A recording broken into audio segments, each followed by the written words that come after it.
Welcome back everyone. iOS 15 has officially came out, so let's take a look at it on the iPhone 7 Plus. Now this is a great phone, I love this phone a lot. Is it perfect? Probably not. And iOS 15 is not perfect, and because of that, I'd probably recommend you to stick with a lower version of iOS, maybe 14 may be better for you, but this is the release candidate I have installed, and you mostly know by now, iOS 15 release candidate is the same thing as the official version. But on top of that, I've installed every single beta on the iPhone 7 Plus, even when I wasn't making a video of it. And I would probably recommend you to still kind of wait it out. Now, some of the cool features within iOS 15. First of all, FaceTime has gotten a lot of updates, as you may know. If your phone supports portrait mode, which not a lot do, you can now have FaceTime calls within portrait mode, spatial audio, which is really cool, and you also have the capability of sending links to FaceTime calls outside of iOS. So if you have someone with an Android phone, they can technically join your FaceTime call, which I think is really awesome. Now we also have the live text feature, which is not supported on this iPhone, so we're not going to talk about it. It was a really cool feature. I don't know why they couldn't put it in here, to be honest. But we do have focus mode, which is really cool for some people. So if you swipe up, you can see this new focus mode toggle, which looks a little bit different per phone you have. So if you hold it down, you can see that we now have do not disturb and all this other stuff, but we can now set different focuses for different kind of sets of apps that we have. So let's say you want to have a set of personal apps, things like, your personal email, your personal phone number, phone calls, stuff like that. Well, you can set a personal thing like this.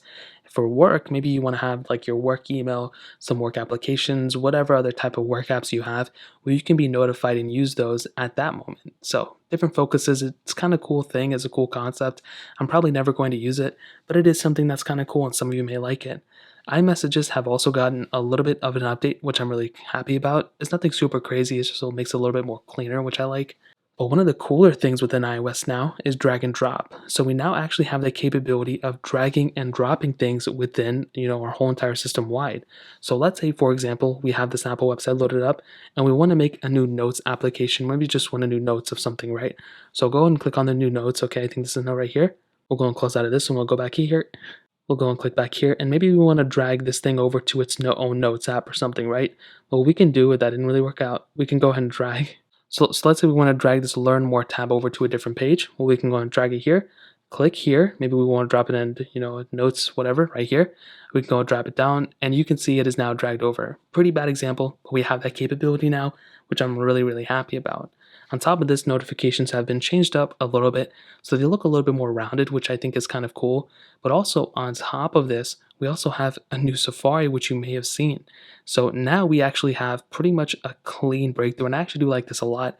The bottom bar is essentially the new tab bar, so we can swipe to the side and swipe between tabs, but we can also go ahead and get into all the tabs by swiping up, just like multitasking, and I think it's really cool. Now you have the option to bring this up if you want to, but I actually do like this a lot, and we now have Safari extensions within iOS as well, which is another really awesome feature. So ultimately, I'm really happy about iOS 15. I think it's a great update, and I think it brought a lot to the table. I just kind of think that if you own an iPhone 7 Plus, because it is an older iPhone, you may be better off if you just kind of wait it out. Maybe you shouldn't install iOS 15 the second it comes out.